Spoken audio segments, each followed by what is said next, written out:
Today I'm going to be doing a workshop for GoPro, and this is the, what did I call it earlier, GoPro Nerd Mecca. We're really actually going to cover some good stuff here today. I've got a roller, a tabletop kind of system there that does really neat pans. I've got like a shoulder-mounted light mic'd kit, kind of like GoPro on crack here. It really just kind of makes it a very usable machine rather than just your regular mount, jump off a waterfall or something with it. So the things that you first need, when you first get the GoPro itself, it'll come with lots of different stuff. It'll come with a solid back that you can see. There's a rubberized outer and then the plastic back, and that's for the waterproof body. And it's also got a vented one. And the reason that they send you a vented one is because they know ahead of time that GoPros get hot. At least the older ones do. Today we're not going to be talking about the 3 Plus or the 4, but we're going to be talking about the 3s, which kind of, the step up from the original GoPro is the 3, and then the latest ones are kind of based on those. So it's actually a good place to start talking about that. So the vented back and the solid back are for waterproof and obviously not waterproof purposes. You don't want to bring this around any kind of water, even if it's splashing.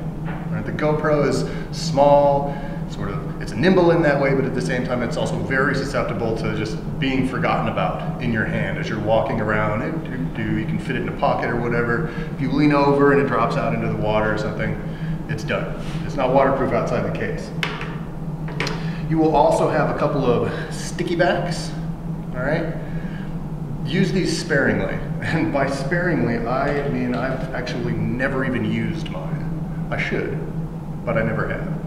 And the reason that I haven't is because once you take this off and stick it on something, it's not coming off without like a drill press, a machine wedge or something. These things are made of magic, and I think they're in a factory filled with unicorns or something. They really have a sticky ability.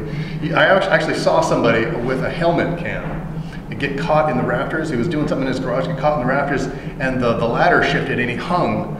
The helmet was attached to him and he hung and he didn't fall. This thing was attached to when it caught on something on the rafters, and luckily the ladder didn't fall too far or else it would have choked him out eventually, but in any case.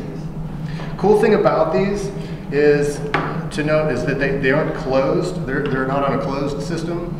If you look at all the GoPro, when you mount them on a helmet, the reason that they designed it in a forward and back sort of motion like this is so that you could mount literally forward and then literally back, right? And so that's to like mount one if you're on a bike trail or something like that and you want to get like the dirt kicking up off the tires or whatever. If you're on a motorbike and you want to see like the RPMs and the you know, manifold and everything, like all that stuff in front of you, that's what that's for.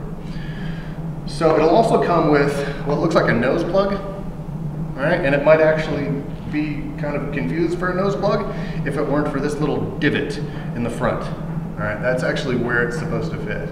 And the reason is because it's got a little bit of wiggle room, a little give in there. You can't really hear it, but I mean, you can feel it when you move it around.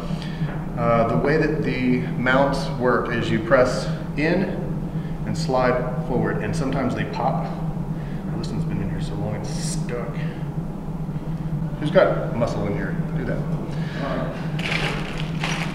right, I'll show you. I've got several of them. So this is what it looks like when it's off of there. Here's a big one.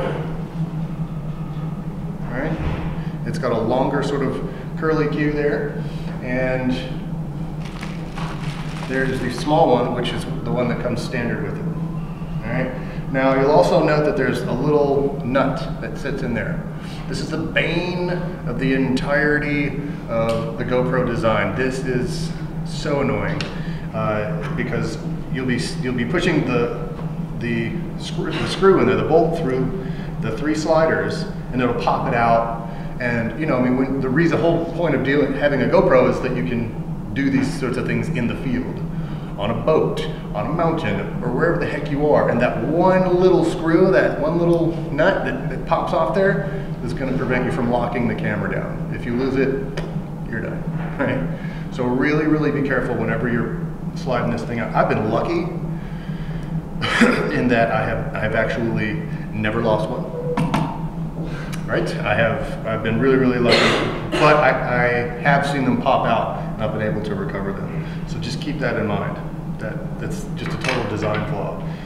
And I know it's a design flaw because they don't make these proprietary. If there were proprietary bolts that had specific threading in them or something, then yeah, that would be like, okay, you guys did that on purpose. But they really do just lose them all the time. All right, you'll also possibly have a wide back on there. Now the wider back is for the display, which does not come with it. Now that I'm thinking of it, you might not actually have the wide back. The wide back might come with the display. All right, we'll talk about that display in a little bit. What else comes with it? You'll get a book, like a little owner's manual. You'll get several cords. Now, this cord right here goes to a remote. Now, this part up here is a little L-shaped clip. It's a key, basically, that you plug into the remote to charge it. It doesn't have an external battery. If you can't get that off, don't worry about it. You got it? Just it. Not stressful. Yeah. Glad I didn't spend that much time on it. So, all right, and well, if you detach this from the remote itself, the remote won't work.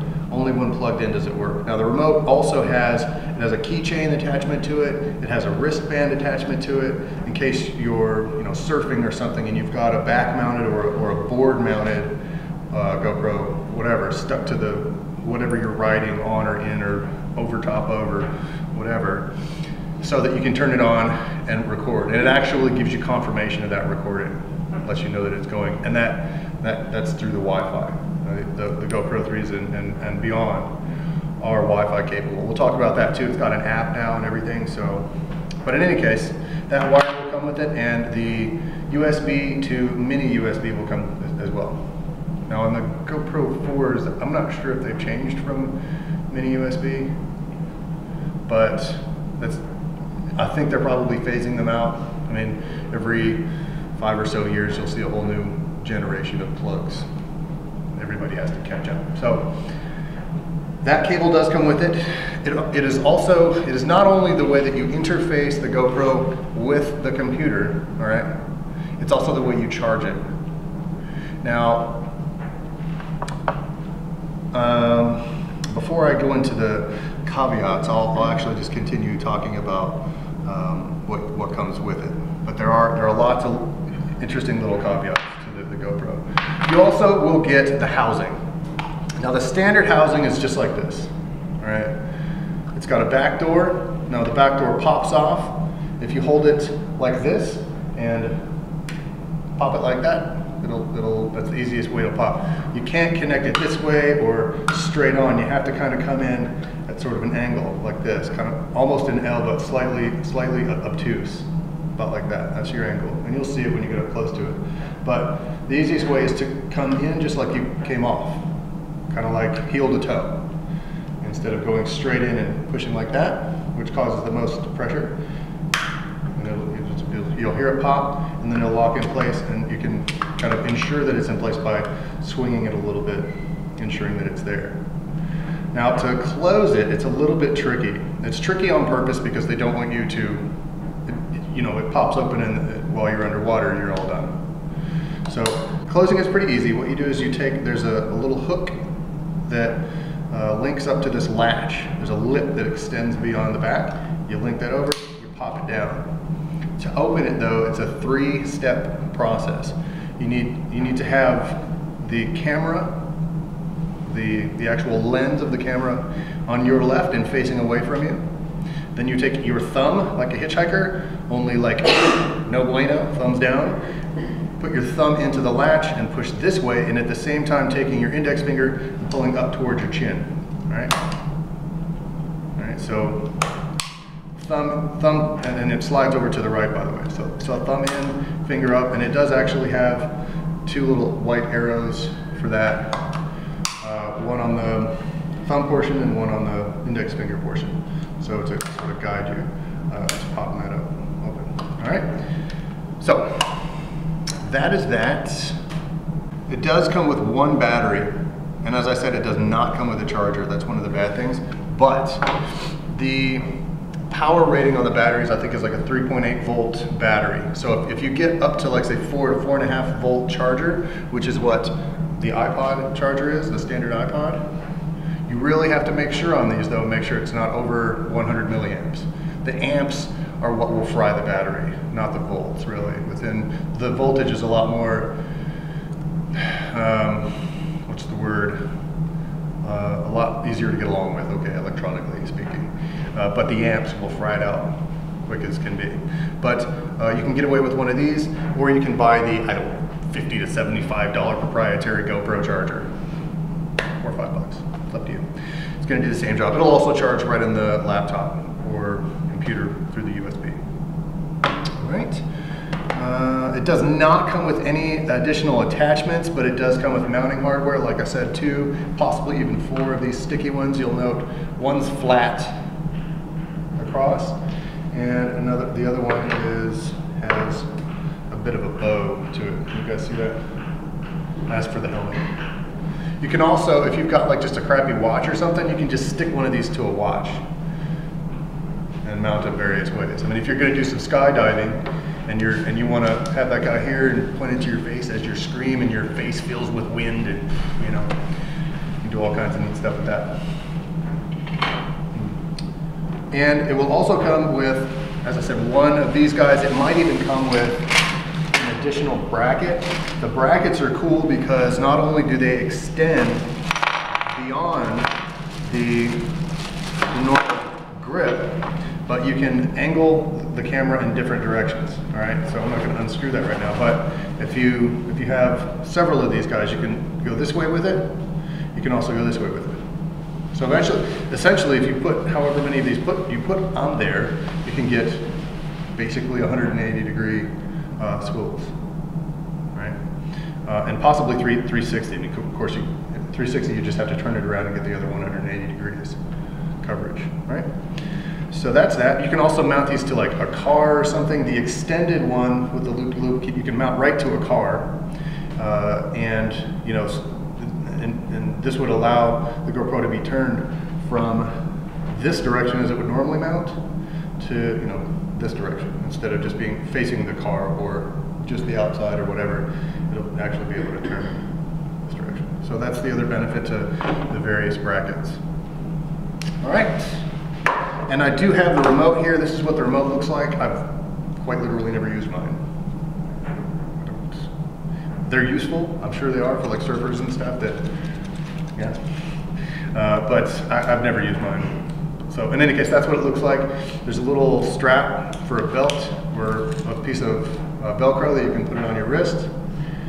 Or, you know, it's got like a wearable type of item here. Did you say that charges it? This charges it right here. So that goes into the remote. Yep. So there's a little latch that pops to the left if it's pointed up, and that's the key. And that will turn it on. If it's off, you can't do anything with it. It won't turn on or anything. Actually, I don't think it's charged right now, so it wouldn't turn on anyway. But yeah, that'll pop into place. And so whatever you have that stuck to, it'll lock it in place. So to charge it, as Sean was asking, you're just going to take the key out and you're going to slide the charger in. There's 2 little connecting terminals that touch to 2 terminals right there. So that's just going to slide right in there and charge it right in the laptop like thus, like so. That's it.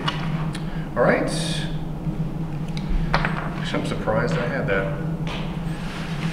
I don't even know I have it. I guess you just keep stuff because, like, you might use it one day. I don't know. So one battery, it's always a completely wonderful idea to buy more batteries.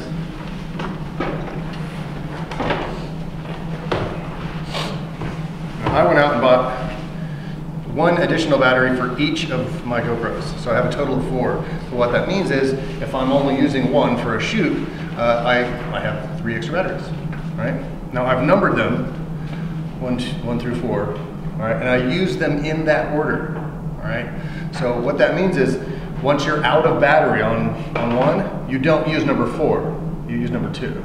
And then you know that number 1 is bad, you don't use it again. Next in line is 3 and 4 and so on, so you never have to pick one battery up and be like, oh crap, which pocket was this in? I thought I put my uncharged ones in here and my charged ones in here, okay? So it's like, goes in order, nice and easy, very kind of stupid easy, which is the best way for me. That's right about my range. Okay, so the caveat about the battery is that they only last for about a half an hour a piece. It might be different for the 4s and the 3 pluses, +3. How do you even see that? 3 plus? It's like the artist formerly known as Prince. How do you work with that?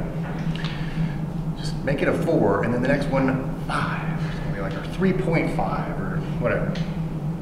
So, all right, that's that. Oh, there are 2 different sizes of screws. I have all but done away with my small ones because they're almost completely useless. They do the same things that the big ones do, in addition to annoying you, all right? So those are the different sizes here, if you guys can see those. One's almost half the size of the other one. And you can imagine that when you're trying to screw this guy into this guy, getting underneath the bottom lip of the GoPro itself to try and screw that in, like you're gonna be leaning up underneath something to do this, you know what I mean? Or like on your helmet or something, you know what I mean? Not very convenient. So my recommendation is, if you're gonna buy these, just get rid of the small ones and use the large ones. I've kept mine just in case I lose the long ones, you know what I mean? But I've never used it. So it will also come with the manual. It will also come with a set of stickers, little GoPro stickers, because they want free advertisement on your backpack and lunchbox. And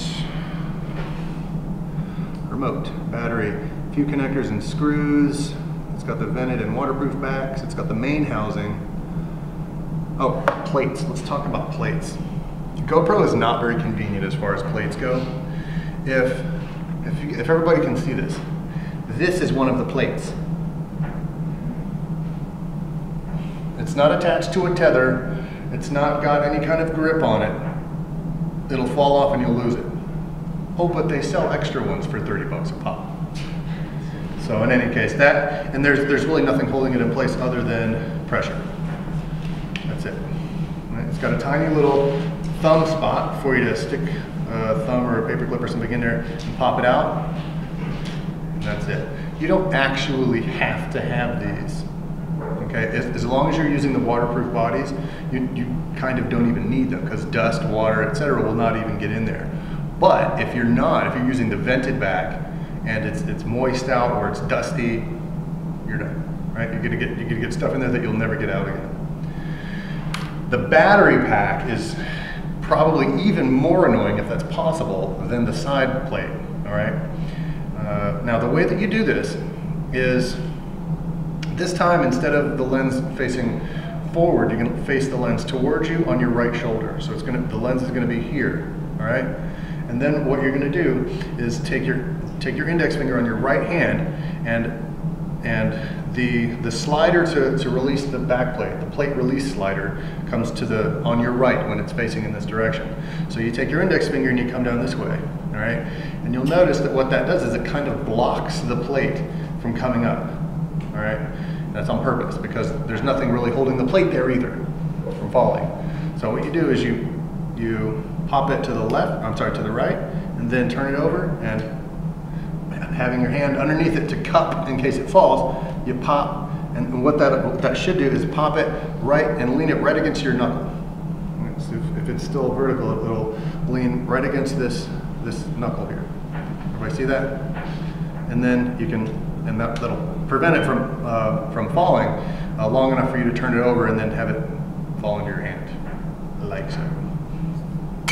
Okay, if that wasn't creepy enough, they also don't have any kind of grip or solid, really advanced way to take the battery out. So what they've done is they've taken sticky tape and wrapped it around the battery and stuck it together in the middle. And what you have to do is take your finger, if you have a fingernail, and pull the tape up, right, like that.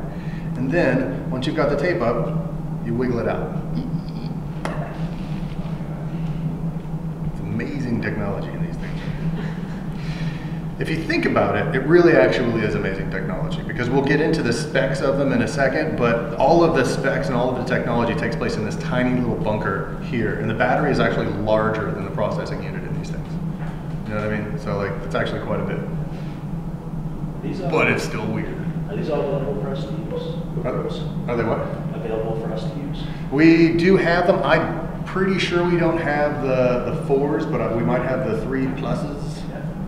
What do GoPros cost? Yeah, you can actually get them at Walmart for like $400. Oh, really? Yeah, I mean, in terms of, you know, camera costs, that's really nothing for what they offer. So yeah, I mean, that's why it's a $1 billion company. They really do, like, I guess they're paying us back for all this annoying stuff we have to put up with. So anyway, you put those guys back in place, and we'll go through the menu and how to turn them on and all that stuff in just a sec. And that's it. That's what they all come with. So turning them on, it's really, really simple. The menu system is really simple. They've gotten rid of all of the bells and whistles and just cut it down to about 3 buttons, one of which you barely even use. One is the Wi-Fi button, and that's over here on this side. I think it's the same on the 3 Plus. I have no idea about the 4, but that's your Wi-Fi. You may never even use it. Okay, so basically that limits you to the front and the top. The front button is both the power and the mode button, and the top is the selector, as in start recording, take a picture, initiate time lapse, etc., etc. That's your trigger, basically. The one on the front will select through the different various settings on the menu itself. So to turn it off, you hold this front mode button down for 3 seconds, but to turn it on, you only have to touch it once. And you can also set it to beep. Okay. Turning on initiates 3 beeps. Turning it off, if you hold it up for 2 or 3 seconds, beeps 7 times. All right? And you can turn the beep off, and it'll just be the light. And you can also turn the light off, and it'll do nothing at all, and you just have to hope that it's off. I don't recommend turning all of them off. I at least recommend turning the lights off. When you know, you're in a boat, or when you're basically doing anything outside of a room like this, you're going to want that beep confirmation, because, you know, it's nice and bright in here, but it's much brighter outside, especially today when there's snow all over the place and there's light reflecting everywhere and you can't see anything, but you can hear it when it turns on and off. All right, so turning it on, beep, beep, beep. Turning it on moves it right into video mode, so you can push that trigger and be recording. You're all set with that. All right, so you go through the menu. Actually, to initialize the card or format the card, you hit the mode button 4 times, and which will bring you to a little wrench. Right? The wrench option is your settings. You click the select button on top, and it'll immediately ask you if you want 1080, or I think the 4s actually do 2K. So if you want to set that, I've got in my hand right now the GoPro 3 Hero Black 3. So there are 3 options in the 3. I think there's 3 options in all of them. There's the black, the silver, and the white. I've never bought a silver. I don't even know anybody. Up until today, I didn't know anybody who had a silver one, because they're halfway between the best and the worst. You either buy the best or you buy the worst. That's kind of the way I've just always done it. But I have the white and the black with me today, and I'll go through the differences between those 2. So it looks like this one has 1080 or 720. Actually, it can go. This one shoots 4K, like Cinema 4K, which I've never used, and I have absolutely no reason to, because I can't even. I mean, the stuff that I edit and process, even if I ever do an entire movie in 4K, half of it'll be on another camera, so which is going to be bringing it down to 1080 anyway. You know what I mean? And I don't even know anybody who owns a 4K TV. 4K, I don't know if anybody knows the mathematical transition between like the 4:3 ratio of the 1980s all the way up to 720 HD and then 1080. But 4K, basically, to tell you what that is supposed to do, okay, let me start minimal. The 4:3 TV is this almost square thing. If you square that, which is the standard ratio, standard def, you get 4 to 3, 4 times 4, 3 times 3 is 16 to 9. That's where you get that 16 to 9 ratio. That's basically 720. All right, in the standard format of HD. So 720 will suffice a screen this size. 720. Okay, so every time you open up your computer, your laptop, and open up a YouTube video, that's enough information to fill a screen this size. Okay, so 1080 is approximately that number squared. So easily cinema size, easily, right? So 4K is 4 times that. Okay, so 1080 is 1,000. 4,000 is 4 times 1,000, right? So 4 times the size of the cinema quality projector. Like, where would you ever need that? A drive-in? There are no more, right? That's what this is capable of doing, but trust me when I say that you may never need it. Who knows? I may be dating myself immediately after this is finished. So, but it goes to 2.7K, 1440, which is a different aspect ratio, but it's still used in various places. I recommend setting it to 1080, and that's because if you shoot at 1080, most of the stuff you'll ever edit is going to be in 1080, but it might go to 720. But you can't like kind of re-grab that same footage and go back up to 1080, right? So I always leave it there. Now the black will also shoot 24 frames per second, 30, 48, and 60.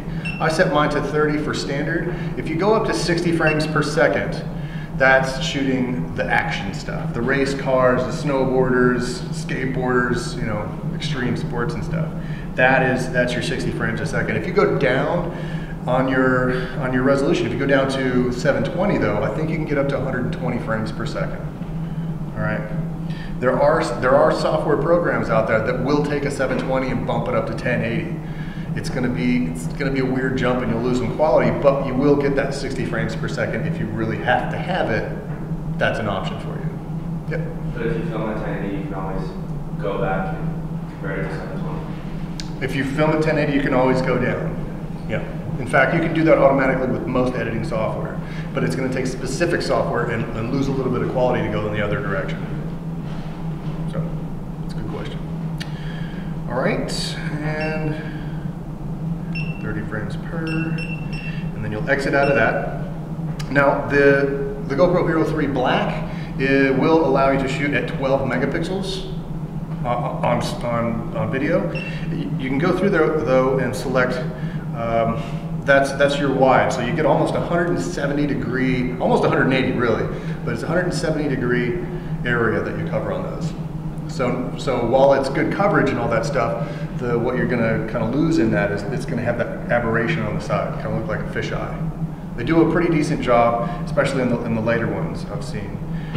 But you can also select medium.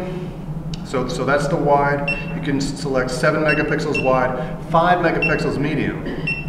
So if you go basically to medium, it's cutting all that other outside pixel usage off the sensor, but you get more of kind of like that straight on view. I think it's probably the equivalent to about somewhere around 50 millimeters, which is what basically you would use for street portraitures and stuff like that. All right, so that's actually, you lose all that aberration and things on the sides. You lose all of the bending of the lines and things like that, and it shoots you straight. You ready? All right, everybody understand the wide versus medium format and why you lose those megapixels? You're simply using less of the sensor. Okay. So I'm going to select wide. All right, so the next menu option is to shoot various frames.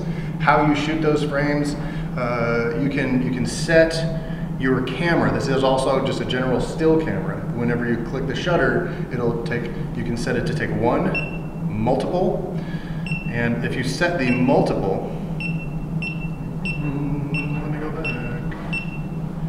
If you set the camera to shoot a single, it defaults to single. So whenever you start it up and just push the button, you'll take 1 image. Or you can set it to 3 frames per second, 5, 10, and some of them have another setting for 30 frames per second.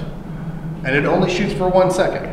So it'll shoot 1 solid second and fill that with 30 frames. And that's different than taking, say, a camera video options for 30 frames per second, because what that's going to do is say you mount your GoPro right here and you have a skateboarder come by and do, you know, like pull some wicked fakey 360 late kick flip and land it out, you know, goofy footed or something, I don't know. If you hit it just right and he fills that 1 second of the frame, you're going to get the entire background, but you're going to get pivots of him throughout.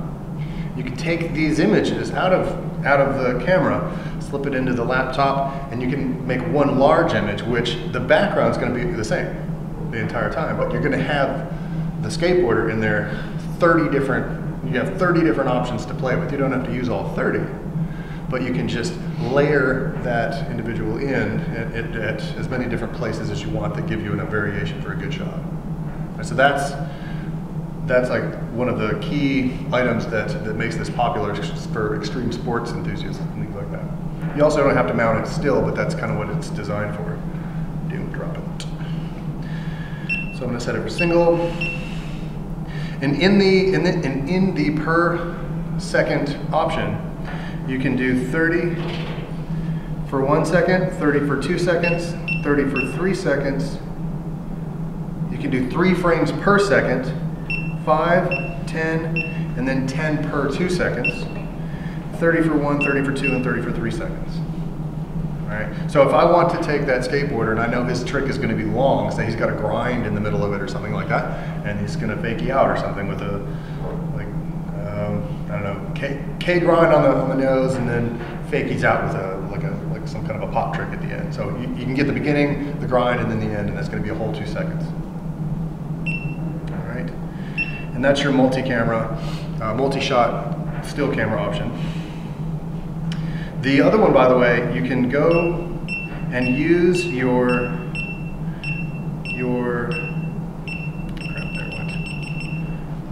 so you've got your megapixel settings. After that one, you get your camera settings, and the camera setting is just can't really see it, but it says single on the top. All right, you can use that one for time lapse. All right, that's the one that you guys were asking about. Or maybe it was Aubrey that was asking about that, yeah. So if you have that single, and I'll walk this over here, this is the part of the menu there that you'll see. You see a little camera icon there, and then underneath that you'll see the word single. All right, you'll see that camera icon when you go back to the main menu. If you want to switch between video and still or time lapse, you'll see that little camera, and if it's set to single, it'll just take a single shot. But if you can set it to take one every 3, 5, or 10 seconds or something. And that'll give you that time lapse that Sean was wanting as well.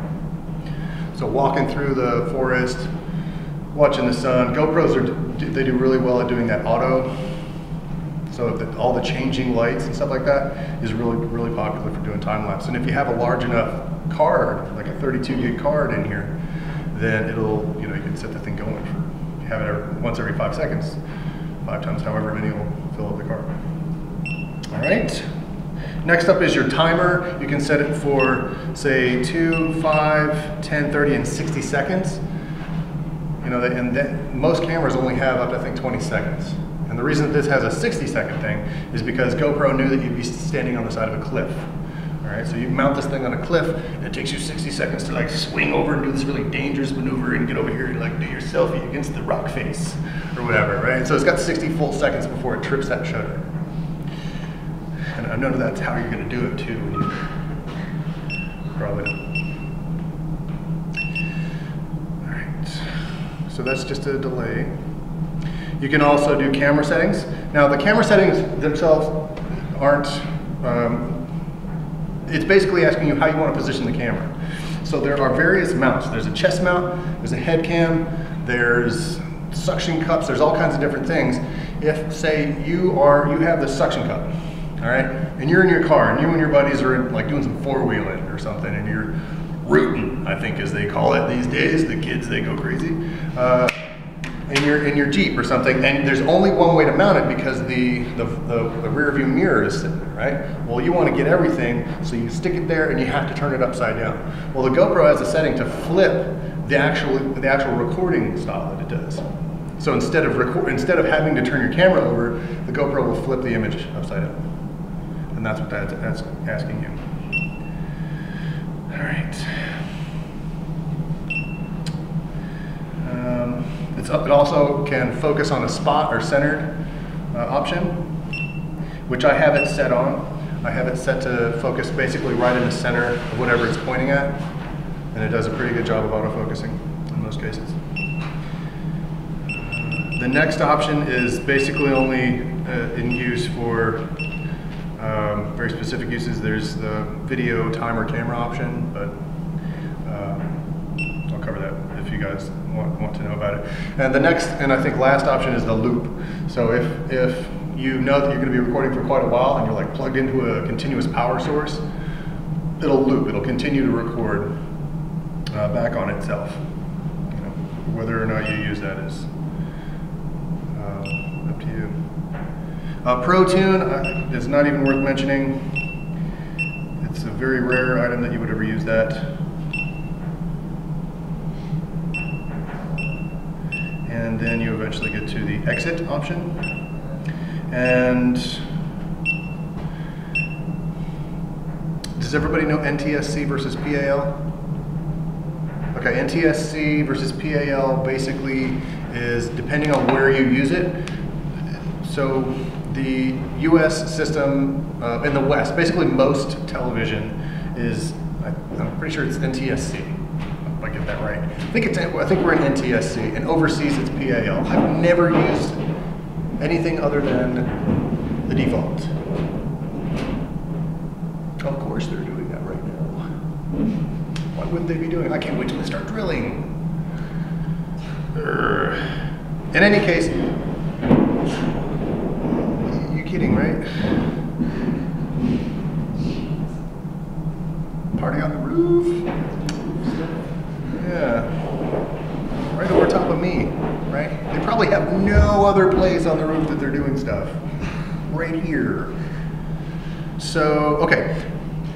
It really doesn't matter where, for me it doesn't matter how I film. The NTSC versus PAL does change the filming style, and it will translate a different way when it's received via broadcast, okay? But I will never use that because my stuff is always digital. I've had broadcast clients, okay? But they take the video that I give them and they edit it their own way. They change it into whatever uses they need. But for this purpose, it's talking about charging. So it's asking you, what part of the world are you in, and how do we charge the battery? Because if you charge at 220 volts over in Thailand, for instance, it's gonna just, this thing it's as good as a firecracker. All right, it'll send this thing flying. The moment you plug it in, there will be no, done. But if it's just asking you how you want to set it. Over here, in the States, we're 110 to 120. All the way up to, I think, 140, I think, is on the high end of the spikes. But over there, it goes as high as 240, which is twice the necessary voltage. No bueno. All right. The next option is OSD. We won't worry about that one. Oh, and it has 4 LED lights. So depending on where this is positioned around you, there are 4 different LED lights. There's one on the top. There should be one on each side. Don't know why I don't see one here. There's one on the bottom here. There's one in the back. Okay, so back, top, bottom, and should be one over here somewhere. I think one of the lights here is the front one. Okay, so there's 4 options for lights. If you, for some strange reason, don't want all of those, you can select 1, or 2, or 3, or 4. Gives you the option of turning those on or off.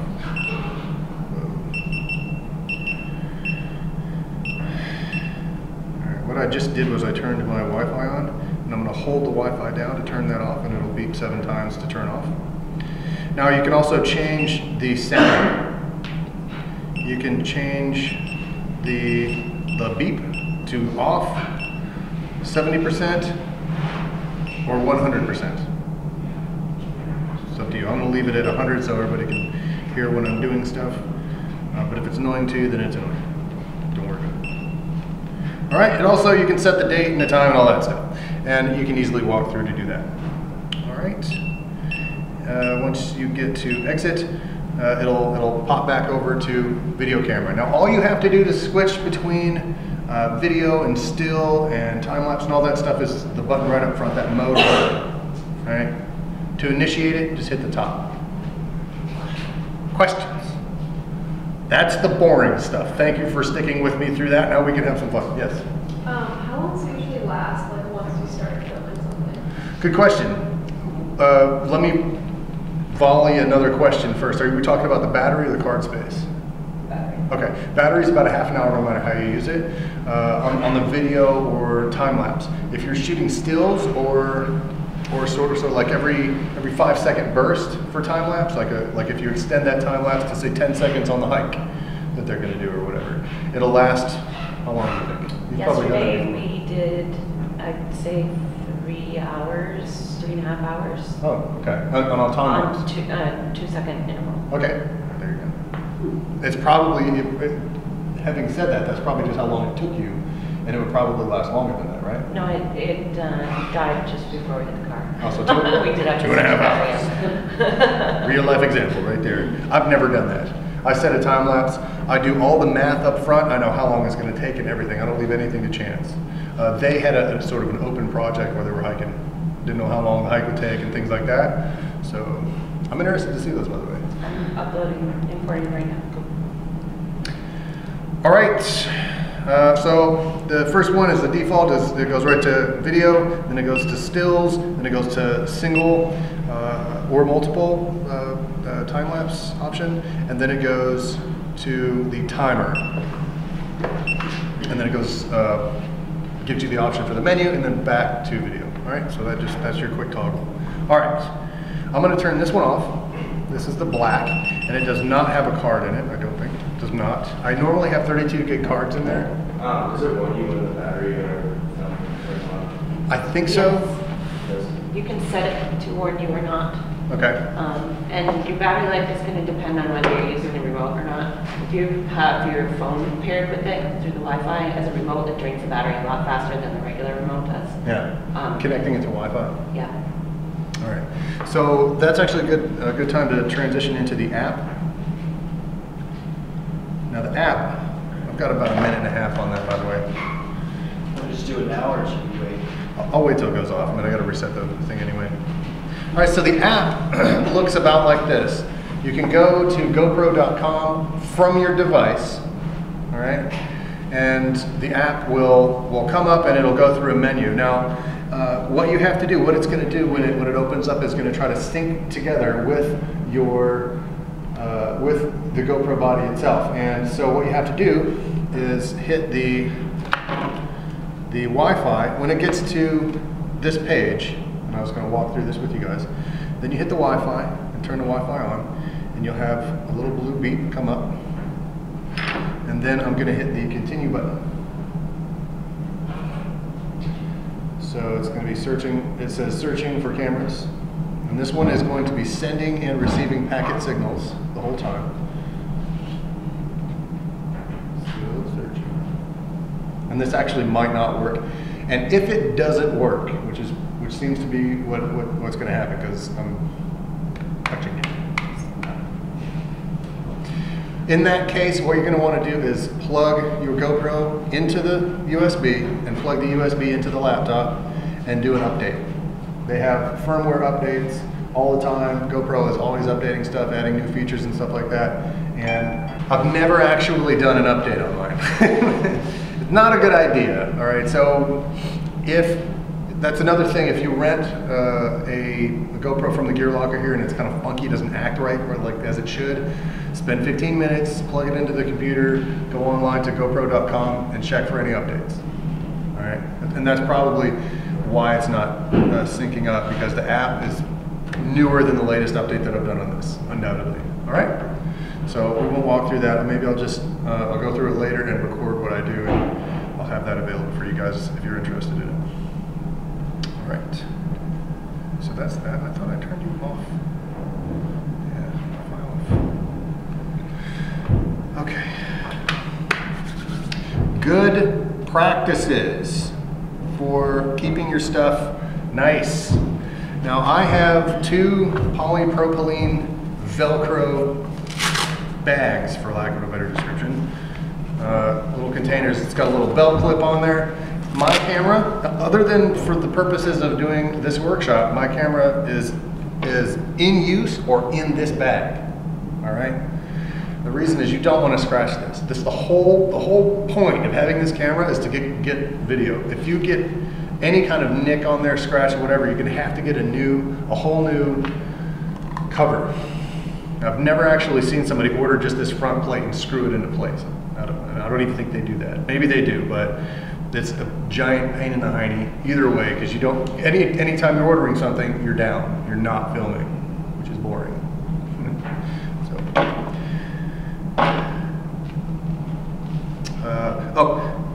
So having said that, if you can't find one of these guys, these are really neat. Sometimes when you buy a set of sunglasses at the mall or something like that, they'll come in a microfiber bag. These not only keep the body safe, they'll also, you can use it to remove any oil and fingerprints and all that stuff. I'm sure you guys know that, but just so that I have it said. Anytime you have any camera in your hands, and the GoPro is no exception, don't touch the front. Hold it like this, so where it's not touching the palm of your hand. Make sure it's just like the business end of a gun or something. You want to know where it's pointed at all times. You want to know what it's contacting, and really that it's not contacting anything. And you want to be really careful, because when you're doing this, you're not focused on the lens, right? You're trying to pop this guy open, and it's really annoying. But what's more annoying is getting all set up, hitting the record button, getting the most epic shot of your life, and then going to the editing booth and seeing this giant white smudge right across all your video. That's a little bit more annoying than just watching where your hands are, right? Plug it in, keep it. Buy a sunglass bag, put it in that guy. If you can find these are awesome. That means they're right here all the time. And they will not only hold the normal back, but they'll also hold that extended back for the display. All right, so let's talk about how to use them. All right, the GoPros are really themselves, they're awesome. They have a lot of cool features, but the coolest part, in my opinion, that they have is the attachments. Now, they did a really cool marketing thing in creating the underside attachment. Not only is it mostly easy, it's a little bit stressful, but it's mostly user-friendly. But the key is that it's snug, all right? That's actually the best part about it, is that it's strong. It's light, because it's plastic, but what they've done is they haven't used plastic in terms of like bolt this piece to this piece. They've got a 2-finger system and a 3-sliver system here, which doesn't use the plastic against itself. It compresses it, which makes it actually stronger, all right? So that was, I don't know who thought of that, but that's why they're rich right now, all right? This part that I've got here was the best purchase that I ever made for a GoPro, ever, hands down. It's this piece. All right, it's the one with the camera style threading, the standard threading that comes with the GoPro, with any kind of camera mountable pedestal, tripod, anything like that. All right. Now I went ahead and brought like I think a $15 tripod with me, and these tripods. Hey Tony. These tripods, basically almost any tripod you have is going to come with a foot plate. All right, this little foot plate has that screw on there. Now, I'm not sure if it was specific to GoPro or if I bought it aftermarket, but there's a lot of companies out there making aftermarket parts for GoPros. All right, so you can mount it to, that'll allow you to mount it to basically any tripod. And you've got your time lapse, right? This and this, just set it to go. Check your footage later, right? Really, really convenient option in there. So, another attachment that I really, really like are the harnesses, and I use them quite a lot. One thing that you're going to want to get used to doing is buying bags. Or not buying them, technically you just like end up with them. Most of the stuff that I have are just, anybody know Crown Royal bags, the purple bags? I love those things. They're perfect for little bits of gear that you would otherwise just lose forever, right? But they're nice and strong. This is one that's actually, I think my Sennheiser headphones came in it, but I don't use it for my headphones, so I might as well use it for something else. Not only do I have this bag, but I have all the little pieces, ones that are just attachments and screws and nuts and bolts and all that stuff. I put those in a plastic bag in which I can see very quickly. If I just pull that out of the larger bag, I can see, okay, that's my little parts. Okay, these are my back plates. Whatever. Okay, so I keep all that stuff in clear bags, roll it up, put that guy in there, and I think all of my small accessories can fit into one bag if I do it like that. And I also put my suction cup in there, so it fits all that stuff. And I've never bought one. I mean, GoPro has those hard cases that are like waterproof and they zip around the side. They're super convenient, but they're 140 bucks. I got this free, and I got Ziploc bag to get the gear, to get the little pieces. So, and I've never lost anything. Everything is always where I need it, because I know when I'm done, I just put it back in that bag, right? All right. So the other really cool thing is the body mounts. Guinea pig, please. I like that look. All right. I need a guy, so I don't look like I'm molesting someone. All right. This is the head mount. It's a good thing you're taller than me, aren't you? Is he taller than me? A little bit. It's so intimidating. So on the front of this guy, we have the same ring system, the same 3 divot system that you can mount any of this other stuff to. So you can mount the GoPro straight to it, or you can mount, and I just put those in the bag, or you can mount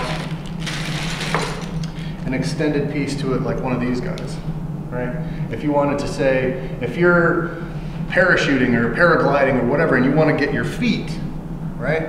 You can come down, it could be the unicorn, and point that in any direction you want. I mean, I can show you all the different options, but basically, you guys can figure that out, right? The basic body, however, will just pop right in here.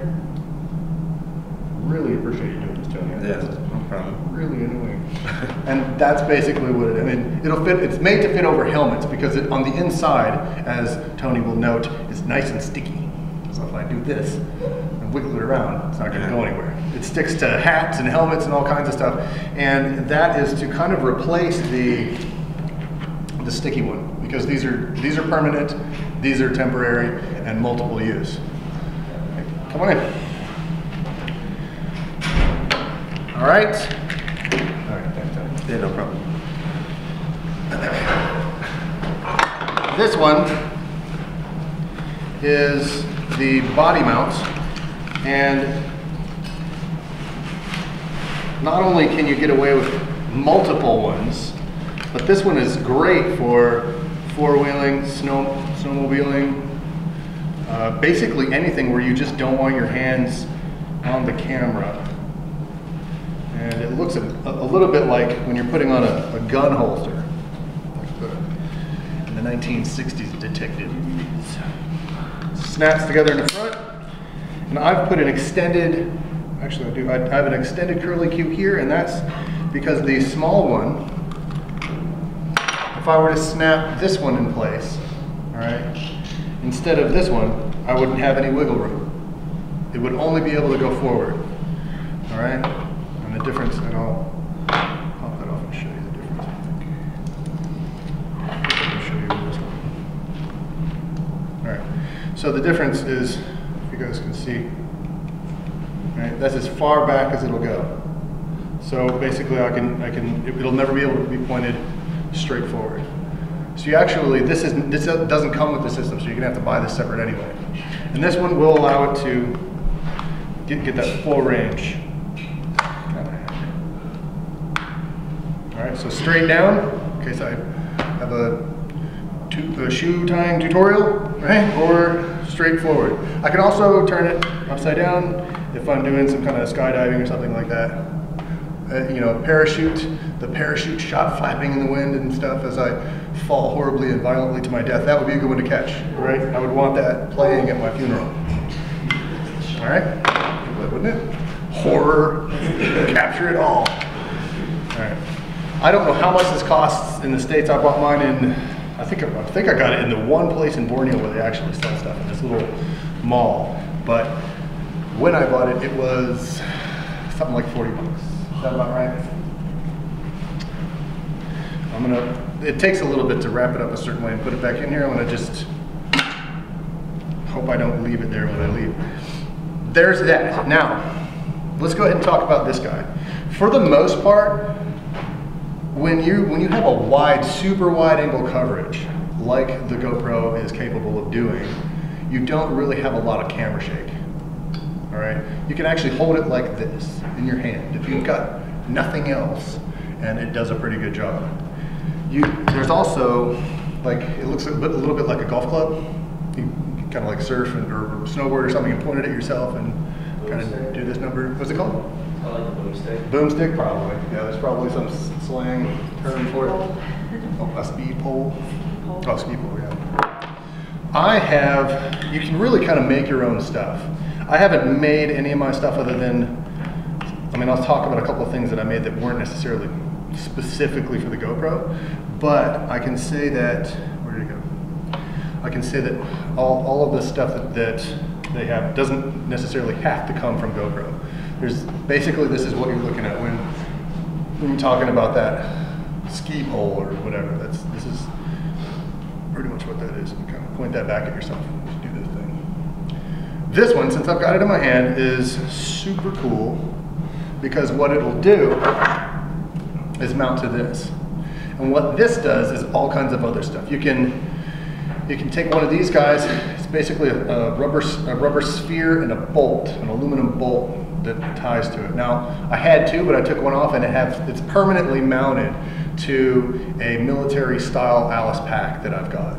And it's got an aluminum frame. You can take the frame off and just wear the frame if you're hiking or something like that and look over your shoulder. All right, and it just makes epic views. I don't even know why. It's probably, well, actually I do know why. It's because we as people, cinema consumers over the years have been conditioned to watch video a certain way from a certain perspective. And that perspective captures every person. The people are the most important part of almost every cinematic production since the beginning of cinema. But what the GoPro does is it changes the perspective a little bit and makes that a little bit unimportant. It makes the person the tool, basically. It makes the back of your head, you know, it gives the viewer in that sense. At least you can come here for a second. Hold that. Actually, no. Hold that nut right there. And that. Hold it all. So, let's see if I can angle it this way. All right. All right, so basically this guy can slide into any backpack, and this is just a regular old backpack. And then you zip up as far as possible on either side, which keeps it generally stationary without having any kind of a harness or something in your back. So inside the backpack, once it's in there and you're on the road, you'll notice there's a lot of shake involved. So it comes with a webbing that you can squeeze it down and make it tight. But what I've long since lost that one. So I went to the military surplus shop and I just bought a little, basically like it's a tie-down strap. And what this then does, oh, it's backwards, isn't it?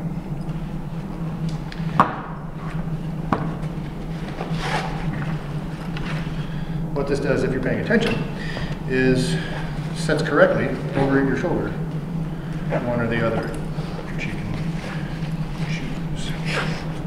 All right. So the tricky part to it is getting it vertical, right? Because you're not looking at it. So I would have to kind of have somebody with me to give me advice on where to put this thing. All right. So they would be behind me, and they would loosen this little notch back here.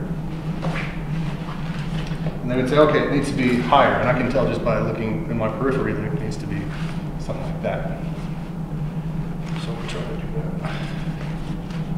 And then, since I can kind of put it back on and off a few times, and I'm going to say, okay, I'm going to want this guy about like that.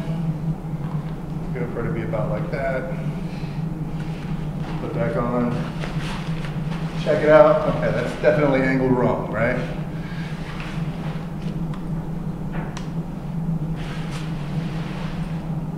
All right, now it's pointed in the right direction, but it needs to be what? Which direction? Go that way? Yeah. With it? All right. So then I'm going to take this guy. What do you think? About like that?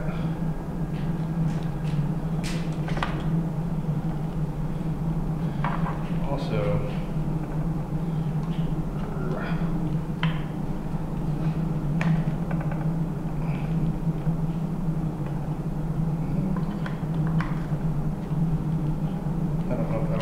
but basically you'll just do that about 500 times and then eventually get your angle, right? And that you can do all kinds of other stuff with that. So if you take this guy off, I don't recommend drilling holes in your skateboard, but you can mount that to skateboard and all kinds of other stuff where you can just go balls out, duct tape it down, I don't know. But you get the point. That can be used as the ski pole, I guess as it was affectionately called, or any kind of other things like that. So it does not necessarily always have to be used for what it was intended. Oh, here we go. All right, moving on. Let's go ahead and talk about the standalone mount here. Now, in the film industry, the standard for making, assembling things that carry cameras is essentially the rail system. Okay, now you're going to be looking at 15mm rails. Some of them are long, some of them are short, but they're all going to have a diameter of 15mm. And they're going to be separated by a certain distance, so you can mount all kinds of cameras. And then this is a cage system. And on top of this cage system is, you can set a grip. That's really confusing. I'm like, what have I done wrong? And on top of this cage system, you can mount a monitor like I have here. You can mount that guy right here. You can mount a mic going forward. You can mount your follow focus. You can mount the matte box with or without flags. You can adjust it all in a specific way. You can do like a weighted camera over the shoulder system. You can do a carry system across the ground like this with it. You can just, they're very versatile. And you can do all that stuff with the GoPro as well once you have that little mount that puts it on the bottom, all right?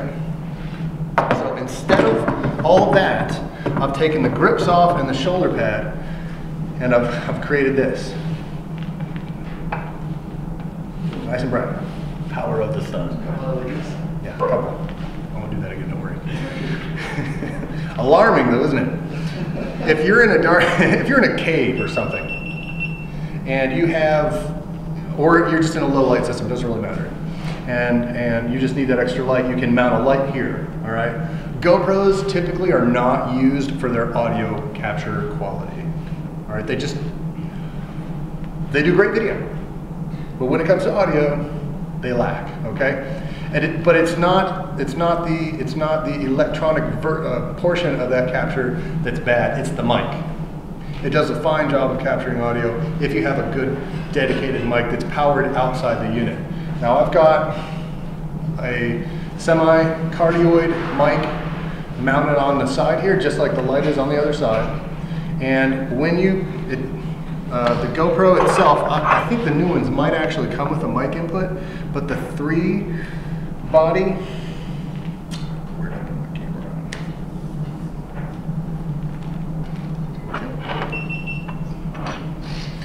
Oh, here we go. So there's no input for a mic on any of the older ones, but you can buy an attachment known lovingly as the display, which is right here. It drains the battery a bit quicker, but it gives you the option for a mic input. All right. in addition to not only having the video that you're capturing at the time visible, which is not, you can't actually see what you're capturing on just a standard GoPro. It gives you that visual. It also gives you the option to record audio. So I'm going to go ahead and mount this guy in here. And unfortunately, if you are going to be doing some underwater stuff and you need your video, you absolutely need to know what you're going to be recording. You're not going to be able to utilize the touchscreen functions. All right, you won't be able to actually go in and select menu options and things like that, which you can do with the attachment because the plate's there. All right, but if you're not going to use that, this is the black. I'm going to use the white. So racist. All right, I just got finished charging that. You can charge it. The USB actually charges about the same amount of time as a regular wall plug charges. All right, and the way you put this on, it's got a hooked lip. All right, you hook that into the side, and you first, and then you drop the pins in place on the back, as you can see that it was designed to have there. So just like that. All right. Makes it nice and clunky, and it's probably about as heavy as the body itself, so now you've got twice the weight. But the GoPros are so light that you can actually kind of afford that. All right. The cool thing about the open back is that they planned ahead and gave you that option to have the back on there and still be able to plug in your mic. Okay, I don't know if you guys can see that there's a little divot there on the side of the back plate. All right, so you can actually just go ahead and plug your mic in. All right, make sure that your mic has its own internal battery, and make sure that the mic is on. Because if you plug it in, if you plug the mic in and the mic is off, it actually won't record any audio at all. It'll cancel out all of the audio, and you'll shoot yourself completely in the foot. Then you've spent all the money to do that. And you've got this back plate just for the audio, and you bought the mic and all this stuff, and you screwed yourself out of the audio. So make sure that your mic is on, and when you're done, make sure your mic is off so that you don't waste your battery, because it will over time drain your battery, right? So now you've got that. Now this is called a wind cover. This the wind guard that's on this camera right here, the D800 that's recording the main video feed, has got a regular wind guard. All right, just when you say wind guard, you think of that. This is also a wind guard, but they call this a dead cat. So a dead cat wind guard, or just a dead cat. Or in this case, what did I call it the other day? A dead hamster. It's good to have if you're outside. If you're inside, it really doesn't matter. You can't hear this. It doesn't take anything away from the production if you just leave it on. It also, in fact, adds protection in that case. Right? This one's a little bit annoying because what it does is when you bring it over the mic itself and you bring it down, it kind of crimps that wire. It's a design flaw, but there's no other way to keep it on there because the cable comes out the back. I mean, I could cut it and do some Velcro situation there, but it might get a little hairy. Okay. That's a good pun, right?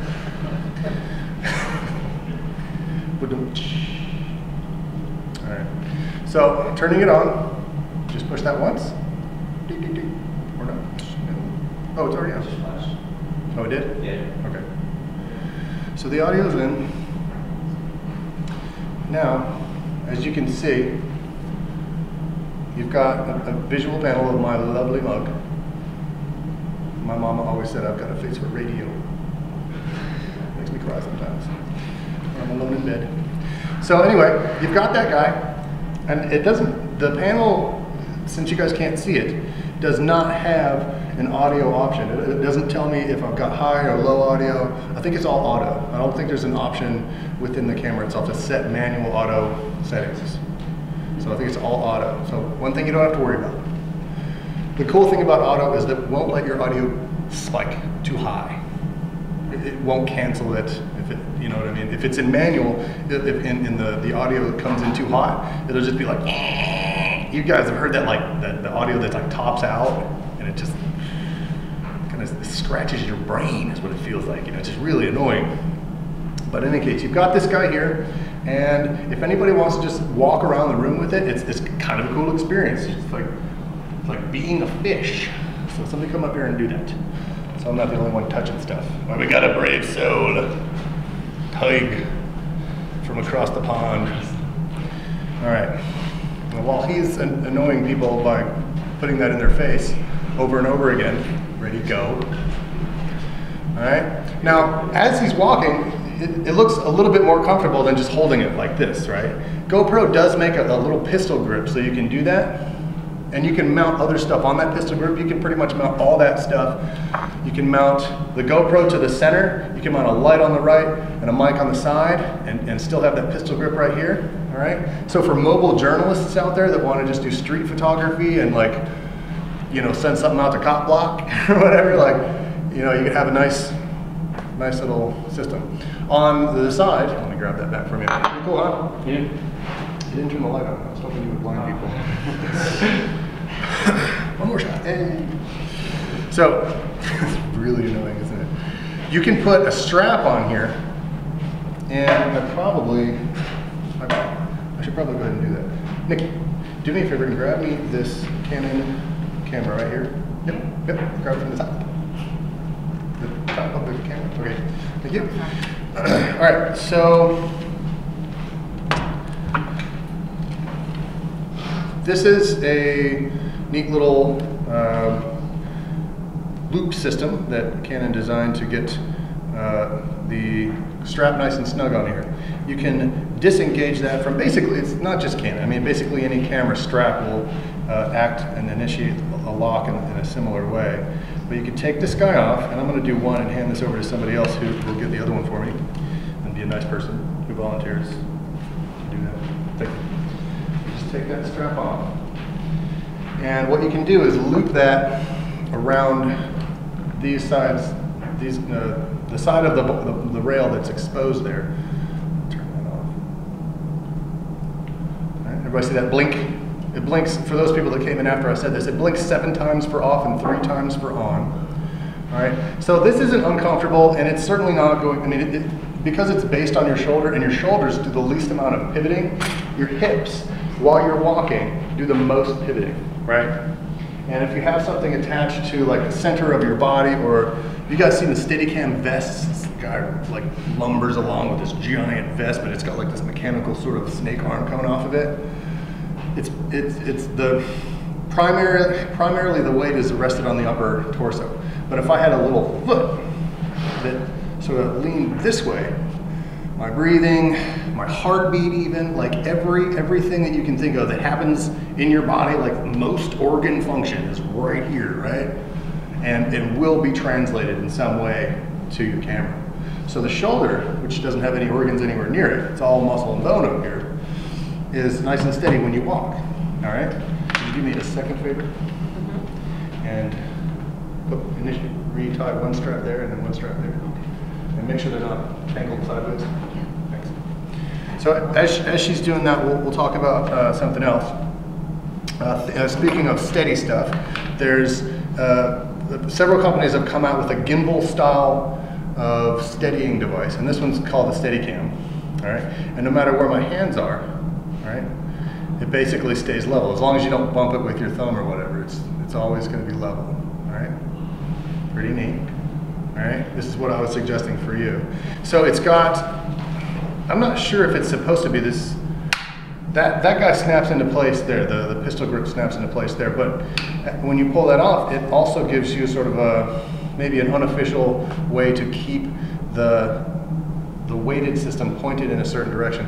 Otherwise, it would literally just do this, because there's nothing stopping it. It's just inertia. That's all it is. Right?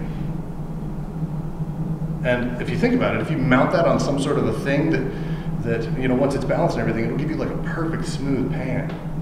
Everybody has probably seen those videos where this guy makes 5-minute shorts, and he has a Steadicam and he runs through and gets these basketball players jumping up onto a trampoline, doing like a triple somersault, slam dunking a ball, or the ones where people are running off the side of a cliff and doing a giant swing on the underside of an archway out in Utah or something. Have you guys seen those? Yeah.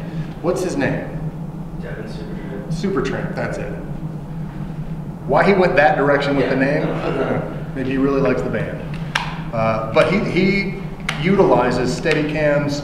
I think he has the Wizard and a couple other, there's several brands, there's several companies that make them. I don't have to, you guys can search for those yourself. But the way they work is there's a front to back balancing system and a left to right balancing system. And if you guys can see, there are two little nozzles right here, all right?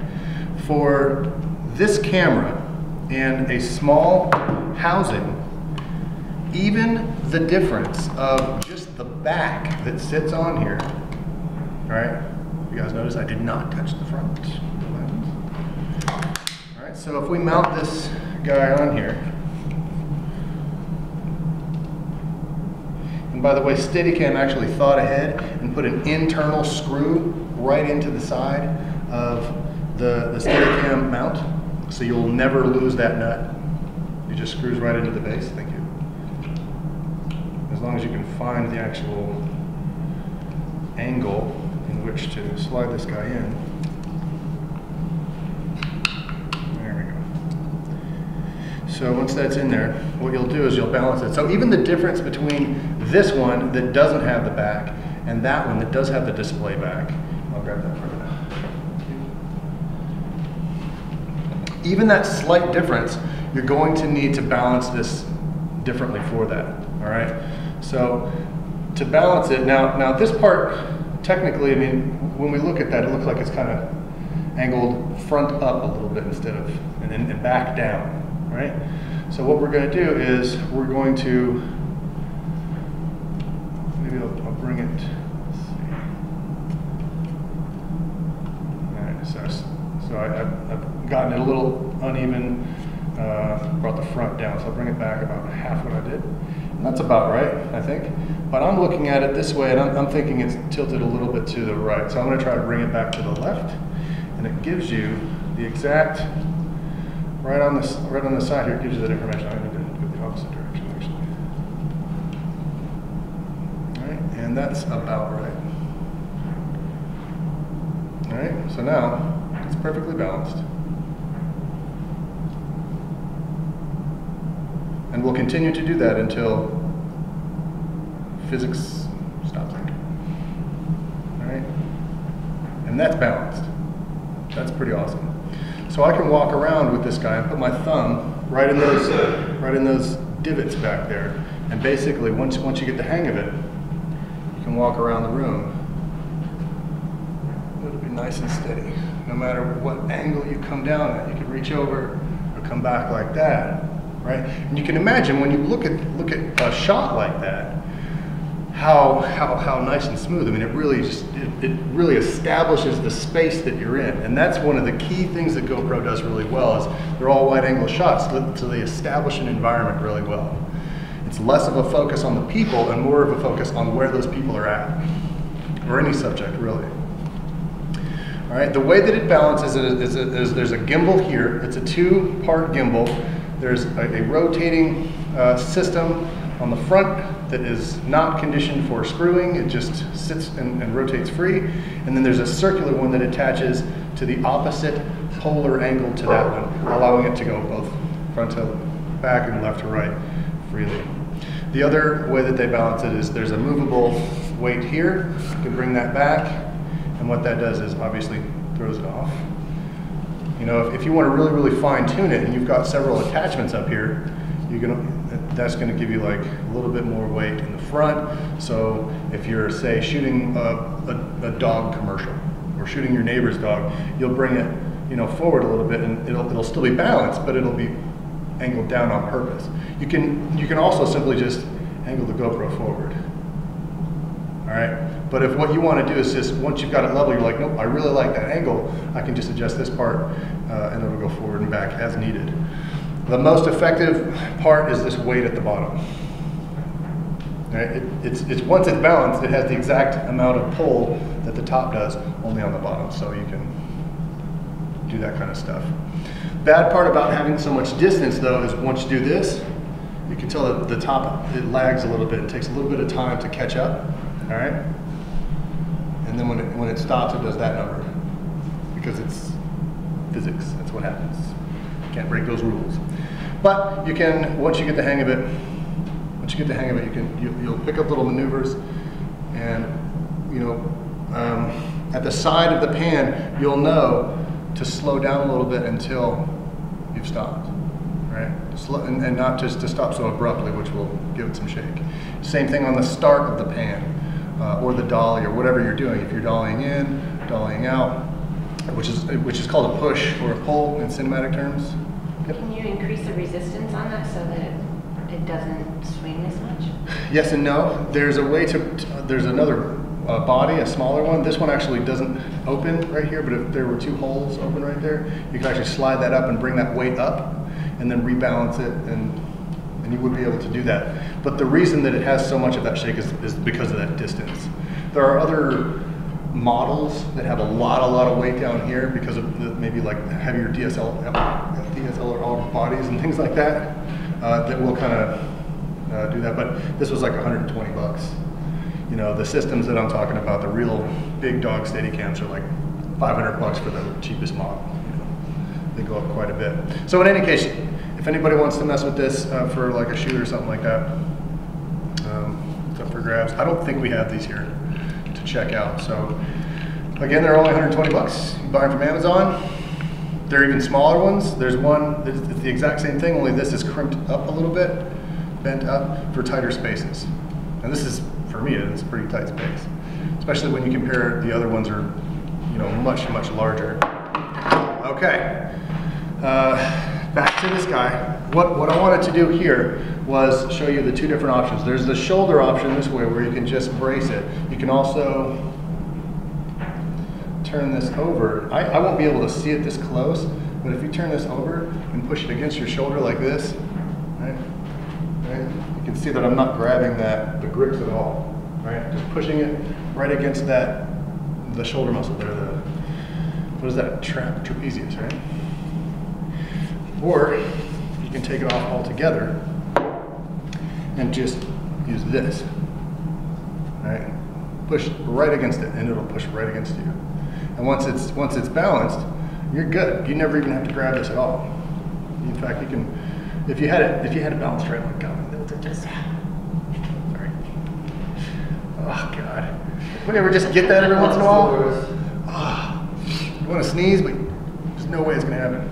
All right. So yeah, if you can have a central post, or you can have the two sides. Obviously, it's preferable to have two, unless you have a system like this where you need to have one hand free for doing the focus pulling and zooming and stuff like that.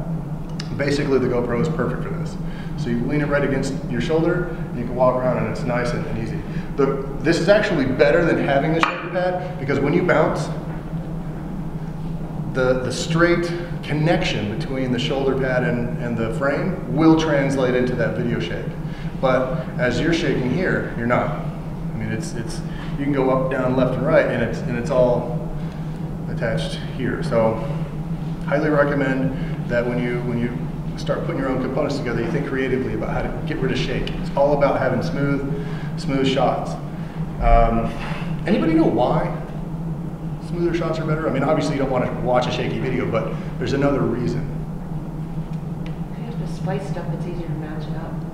Splicing stuff, yeah. So editing in post is good. There's another one though for it's something that directors of photography and producers are sitting around talking about. In post, when we're looking at the video and we're talking to the heads of the production team. Does it have to do with the way that the video gets translated to the monitor? Indirectly. You are not supposed to notice the camera. The camera is supposed to be your eye, right? How many people watched The Hobbit and thought, man, that camera guy did a shitty job?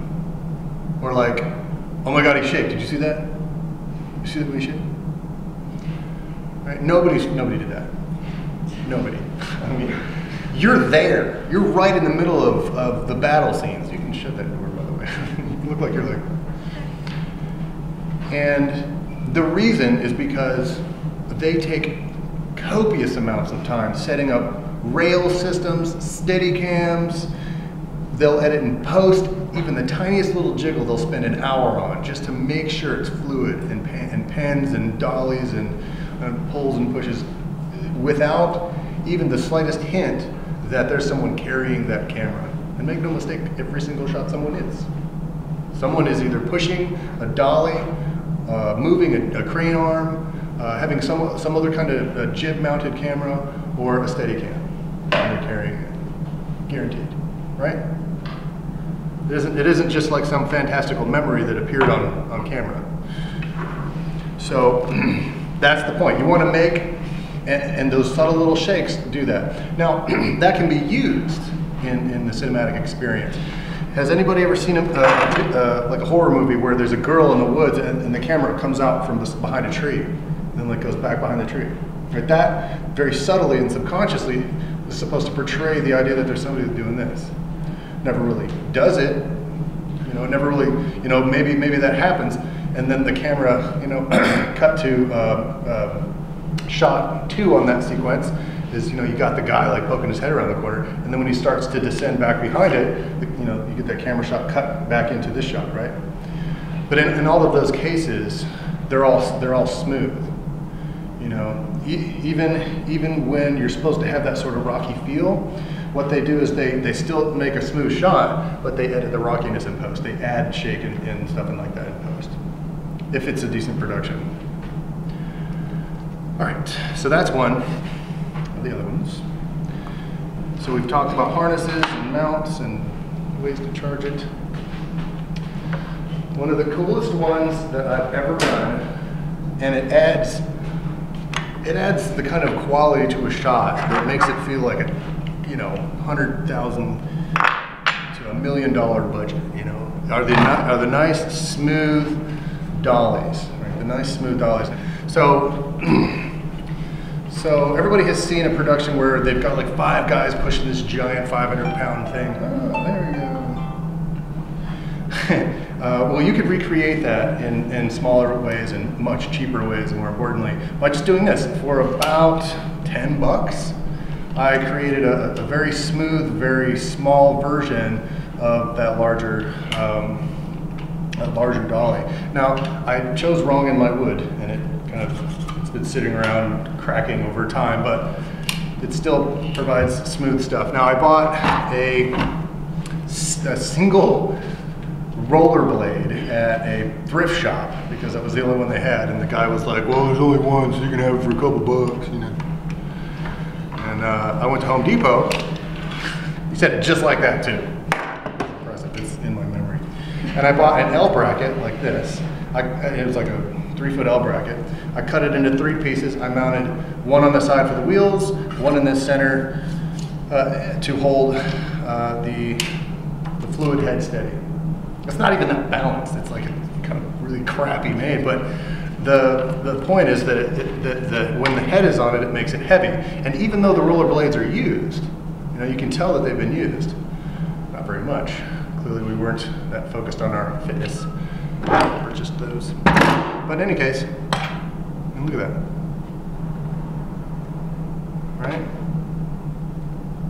I can set that on basically any flat surface and get an amazing shot. And the GoPro is no exception. I can take this base plate off right here, mount this GoPro on it, make sure I unplug my mic,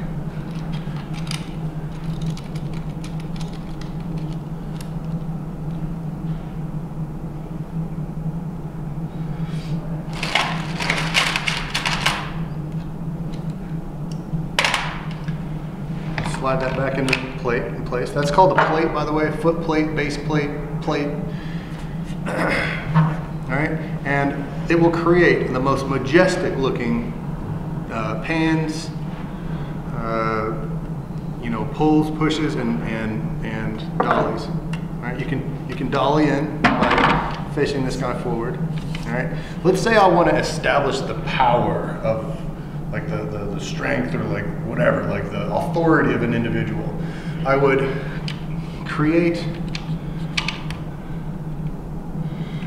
have some guy walking into a shot, and I'd very slowly and subtly just do this. Almost unnoticeable, really, as the individual is standing, say, at a doorway, and, you know, let's say my boss walks in. Kyle, I heard you were doing something wrong. I can't really ad-lib very well, but I'll dolly in and just do very just, like probably not even that fast, just something like this. Maybe cover like a total of 20 inches. Right, just like this. All right. So slow that when the viewer sees it, they're like, they're not paying attention to the movement. But if you look at the sides of the screen when it happens, that's the only time you'll notice when the scene gets clipped off to the side of the frame. That's really the only time you'll really notice that it's dollying in. You're making that push. Or if you're pulling away, if you're dollying out, it is crazy dry in here. After about an hour of speaking, this is what I do. I stop. My mouth and everything comes really dry. So anyway, if you want to establish a scene or something, and there's a character or a subject in the middle, you want to establish that scene, you'll do the same thing when you come out, and then you reveal, you know, that the environment a little bit more. If you wanted to, say, make a short film about like corporate meetings or something, and you want to have like you know, vice president, CEO, and somebody else talking to their underlings. You know, you would just kind of like, you know, have this kind of run right along the side, just like that, and it would just like 1, 2, 3, the talking heads, and it would do a really good job of establishing that, and never giving the impression that you know, you're on a $20 pad, right? Give you a $1,000 shot. All right, so I've covered batteries and attachments. This is pretty self-explanatory. It's a suction cup. You stick that on a car or something and it gives you like this awesome like driving scene or whatever. I've used this probably equally as well as like the head mounts and all that other stuff. So I've talked about displays, batteries, charging, apps. Any questions? Yep. Can I sign up? Oh, yeah. Yeah, right next door. Yeah, just talking to Mark about that. All right, we talked about a little bit of time lapse, covered all the different functions and menus and. What's that? Oh, Spaceship. this is a dust rocket because it rockets away dust. You don't want to. Super cheese. You don't want to blow on it because when you do that, you'll spit all over it. So you also don't want to touch it. And the edge of this is a piece of plastic. It's not going to scratch a harder glass or plastic surface. And it's also, you know, if it touches, it's not going to get oil on there or something. Or spit.